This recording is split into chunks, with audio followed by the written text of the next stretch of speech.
Hello everyone, very good afternoon and जय हिंद। कई बार आप लोग ये बात सुनते हैं, कई बार आपके जहन में भी ये बात आती है कि नेगेटिव पिक्चर को कैसे हैंडल करें। बहुत सारे मैं वीडियोस भी देख रहा हूँ, बहुत ज्ञानी साइकोलॉजिस्ट लोग हैं और उनके साथ सो कॉल्ड एसएसबी गुरुज बैठ के और बातें करते कि नेगेटिव पिक्चर को हम कैसे हैंडल करें। ये इतना इसको कॉम्प्लिकेटेड बना देंगे ना कि आपको लगेगा साला नेगेटिव पिक्चर, अब नेगेटिव आ गई तो क्या करें। आप मुझे एक बात बताइए, क्या कोई पिक्चर नेगेटिव होती है? पिक्चर नेगेटिव या पॉजिटिव नहीं होती है, आपका मूड होता है पॉजिटिव या नेगेटिव। आपके अदरवाइज जीवन में क्या नेगेटिव पॉजिटिव मूड नहीं चलता है? कभी कभी आपका मूड खराब हो जाता है दोस्तों के साथ, आपको पसंद नहीं आ रहा है, कुछ आपको अच्छा नहीं लग रहा है।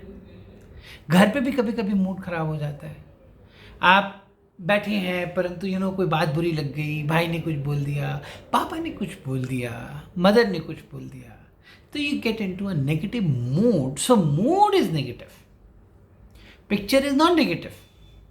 आप क्या करते हैं जब आपका मूड खराब होता है? मान लीजिए आपका वर्क स्पेस में मूड खराब हुआ, आप क्या करेंगे? आप ये थोड़ा है कि आप सब छोड़ छाड़ के चले जाएंगे, अब नहीं मेरा हो गया, अब ऐसा तो कुछ नहीं करते हैं आप। What do you do? You try to make it better, you try to make it positive. This is the whole thing. Same way as in life, when you see a negative mood around you, you try to work on it. तो सबसे पहली बात जो है आपको ये समझने की है कि मूड के शेड्स होते हैं। एक बंदा, मान लीजिए एक बंदा ऐसे दुखी होकर ऐसे बैठा हुआ है, आप अगर उसको ध्यान से देखेंगे तो आपको समझ में आएगा कि कौन सी शेड में बैठा है। क्या ये मेंटल फटीग में बैठा हुआ बंदा है? एक होता है मेंटली बंदा एकदम एग्जॉस्ट हो गया, गिव अप कर दिया उसने। एक होता है फिजिकल फटीग में बहुत काम कर रहा था, बहुत देर से काम कर रहा था, थक गया था तो रेस्ट कर रहा है। दोनों के अंतर मूड में अंतर है। पहले वाले मूड में जहाँ पे वो मेंटल फटीग हो गया, उसको वो डिफ़िकल्ट है थोड़ा, उसको समझने की ज़रूरत है कि मेंटल फटीग क्यों हो रहा है, और अगर हो भी रहा है सर्कमस्टांसेस की वजह से, कोई चीज़ पाने की कोशिश, कुछ करने की चाह नहीं हो पा रही है, तो फटीग हो गया।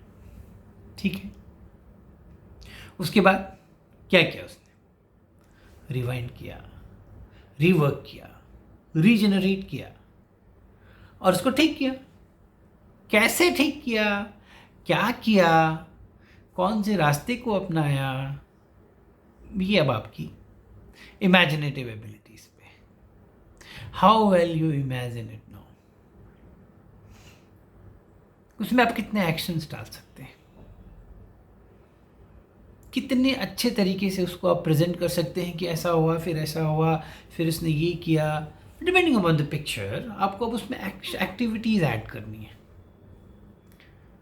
तो पहला काम ये कि आपको मूड समझना आना चाहिए। अगर आप फिजिकल फटीग पे मेंटल फटीग घुसा देंगे, आपकी पिक्चर कोरिलेट नहीं होगी। तो आप नेगेटिव पिक्चर बोलना बंद कर दीजिए। It is all about the mood, so is about the life. Sometimes your mood is not very good in life, things are not working out the way they should, so that's why you're feeling bad. Nothing wrong in feeling bad. एक picture मैंने देखी थी, उसमें क्या हो रहा था कि एक बंदा था, वो थोड़ा सा ऐसे नीचे सर करके और ऐसे वॉक कर रहा है, और गार्डन है और ऐसे स्टॉर्म चल रहे हैं, and he is trying to think something. ऐसे कब करता है इंसान? आप खुद सोचिए। कहीं फंस गया है, कहीं अटक गया है। मान लीजिए कोई सॉफ्टवेयर इंजीनियर है, कुछ कोड में परेशान है, वर्क फ्रॉम होम कर रहा है, समझ नहीं आ रहा है, तो क्या किया, वो सब बंद किया लैपटॉप, बाहर निकल गया गार्डन में, चलता रहा, सोचते रहा और अचानक से कुछ उसके ऐसे क्लिक हुआ, और फिर उसे समझ में आया, अच्छा ये ऐसे। फिर वो वापस आया और फिर उसने दोबारा से कोड पे काम किया और वो कोड वर्क कर गया। बस ये। तो आपको मूड को समझना आना चाहिए, आपको फटीग को समझना आना चाहिए, और ये सिर्फ आप पिक्चर तक अगर लिमिट करेंगे ना तो आप अच्छी स्टोरी नहीं लिख पाएंगे। ये आप लाइफ में भी लेके आइए। मान लीजिए आप दिल्ली में रहते हैं, चाहे बड़े शहर में रहते हैं, चाहे कहीं भी रहते हैं। जैसे मैं एग्जांपल दिल्ली के लिए, मेट्रो में अगर मान लीजिए आप ट्रैवल करते हैं तो there are all kind of people in the metro. Majority आप देखेंगे they are busy. Where are they busy? They are busy in their mobile. Most of the people कान में हेडफोन है, मोबाइल है, and that is how it is. But फिर वो लोग क्या करते हैं, जो आसपास की चीज़ें हो रही हैं, कौन आया, कौन गया, उसका कैसा मूड था, क्या सोच रहा था, उसके जहन में क्या चल रहा था, सब मिस कर जाते हैं। इसीलिए अगर आपको जीवन को बहुत क्लोजली ऑब्जर्व करना है, समझना है, तो आपको ऑब्जर्व करना पड़ेगा। ऑब्जर्व करने के लिए मोबाइल को थोड़ा बंद करना पड़ेगा, देखना पड़ेगा। जैसे कि मान लीजिए मैं एक एग्जांपल आपको देता हूँ कि मेट्रो में चढ़े आप और एक यूपी बिहार का कोई फैमिली आया, एक लड़का है, यंग बॉय है, चाहे यंग मैन है, अपनी वाइफ के साथ है, बच्चा है, उसके साथ लगेज है।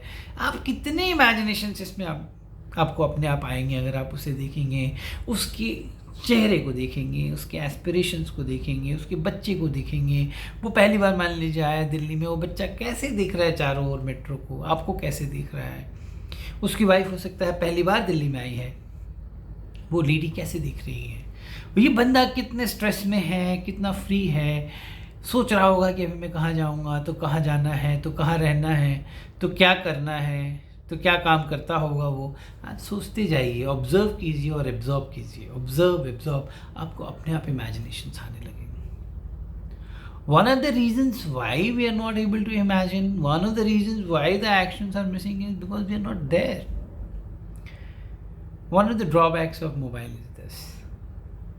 तो पहले हम लोग दिल्ली में चलते थे, तो मैं नॉर्थ कैंपस में जब रहता था, दिल्ली कैंट तक के लिए बस पकड़ता था। उस बस में कितने किस्से शुरू होते थे और ख़त्म हो जाते थे।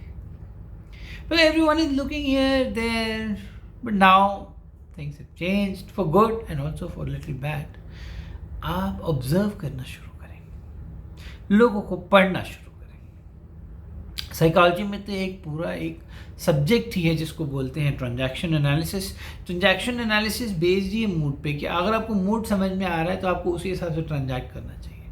वो कहते हैं कि 3 स्टेजेस हैं, पेरेंट, एडल्ट एंड चाइल्ड। तो अब वो कौन से मूड से बोल रहा है, वो एज ए चाइल्ड बोल रहा है, एज ए पेरेंट बोल रहा है, और आप कैसे रिस्पॉन्ड कर रहे हैं, उसी पे सारी कवायद है। आपके पिताजी बहुत गुस्से में और आप भी बहुत गुस्से में रिप्लाई दे देंगे, obviously there will be altercation. आपका दोस्त बहुत गुस्से में है, आप भी उसको गुस्से में रिप्लाई दे दीजिएगा, दोस्ती खत्म हो जाएगी, चाहे रुक जाएगी, चाहे गांठ पड़ जाएगी।